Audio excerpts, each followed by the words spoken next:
Okay, hello everybody. Welcome back to the channel today. I'm Kevin, and today we're back to our first World War topic. So our topic today is about weapons and new technologies in attacking static. So in a last topic, we already talked about the movement from both sides when they think that old static of attacking and old style of reviewing the enemy side is not as good as before.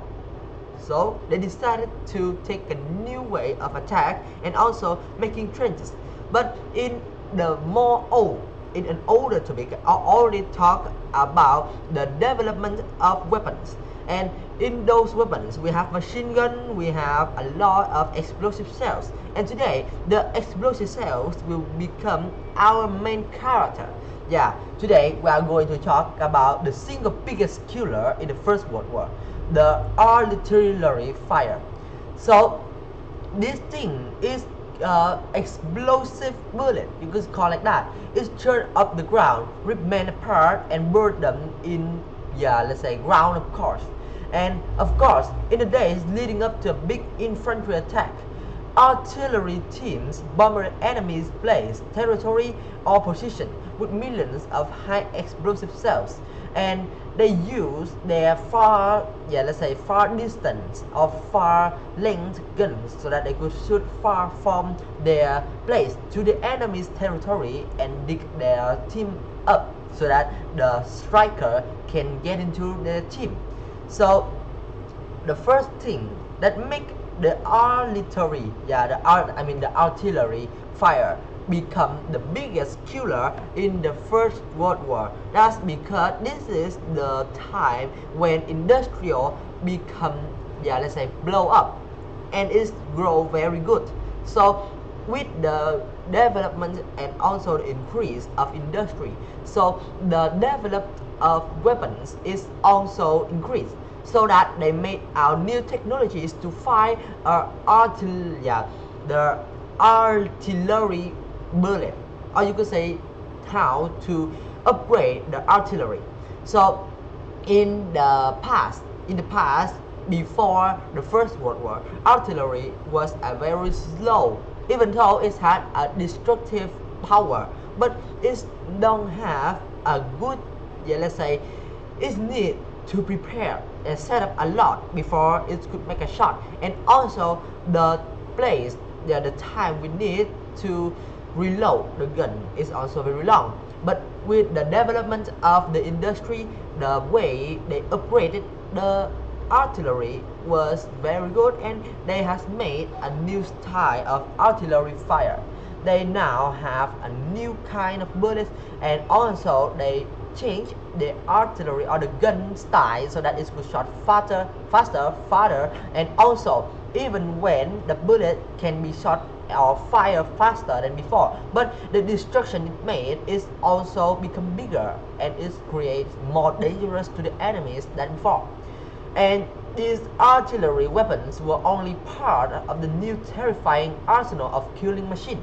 In the trenches, there were 100 different ways to kill or die.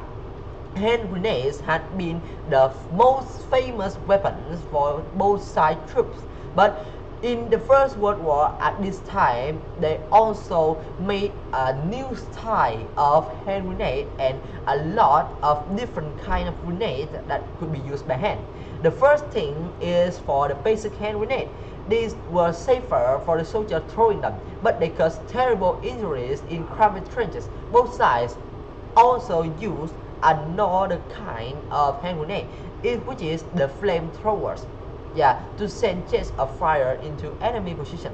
So for some people who don't know what is a what is a flamethrower, so it's just like a bottle of alcohol with a paper or something that could be burned. Then you burn the paper and then throw the paper with the alcohol that been wet with it, the bottle of alcohol that the paper is connected in, and when the alcohol break out, the bottle of alcohol break out, so the thing inside, the liquid inside will go out the ground, right, and fire will catch to the alcohol inside it, so that it become a blaze of fire, and that was a a flamethrowers.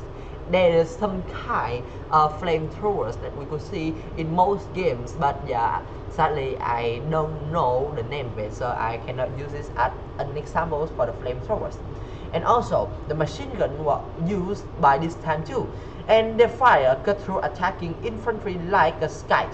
So we both know that the machine guns have the high speed and also long range, so the destruction of this weapon is very high, and it also could cut through teams and armies with shape. So that means it could, let's say, break the formation from the enemy's troop.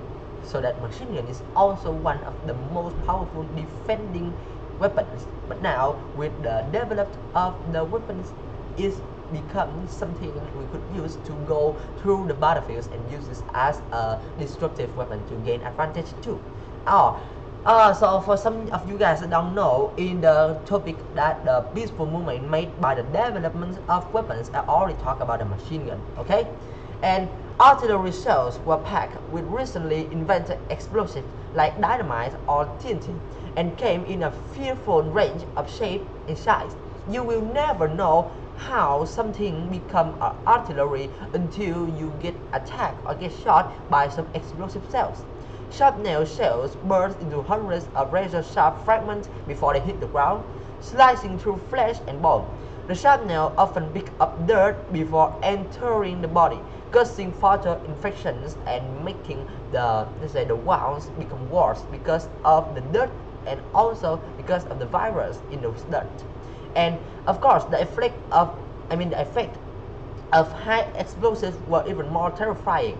They could rip a man to tiny pieces. Massive siege shells were designed not to explode until they smash through a fort stone and steel fortification, which means that there is some explosive shells that will explode after they go into the target part, which means, for example, when you shot a bullet from a gun, usually it will explode at the time, right? And also sometimes it will explode every time it touches something, but sometimes there is some kind of bullets or shells that will explode when it already go into the part of buildings or go into some, let's say, some things that we could be called a stone or even a human body, and then it explode inside them, tear them apart, okay?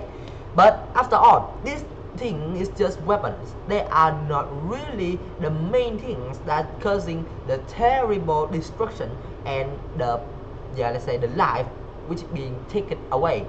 So the main problem of those weapons is that it was used by troops, right? Because the user is the important, let's say, important thing, so that it could make the weapon work.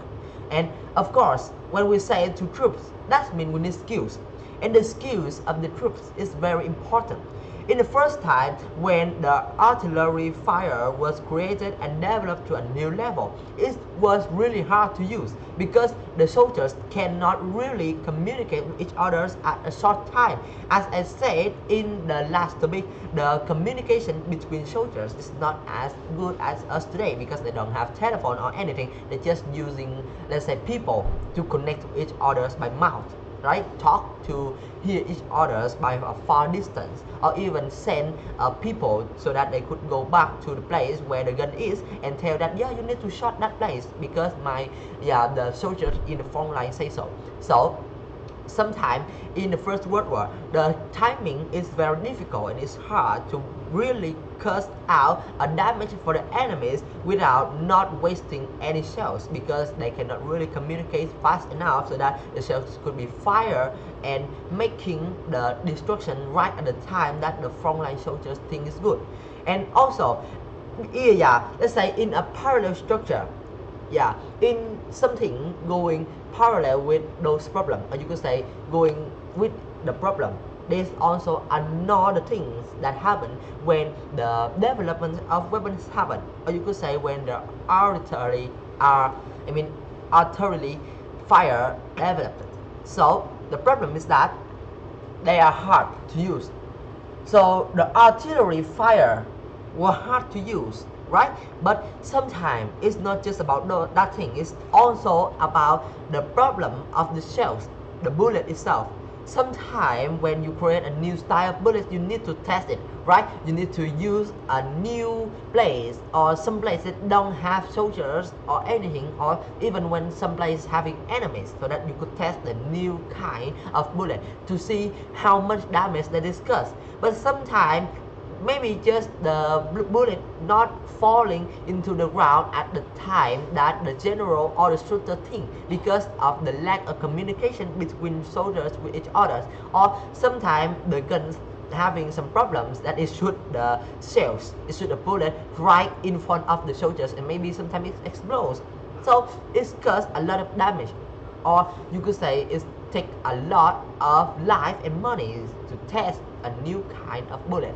So that also shows us how difficult the world was. Okay, so that's all I want to say with you guys today about the artillery fire and also about the development of grenade. So that's all I want to say. Thank you for listening, and yep, our videos is enough. So see you next time. Bye bye.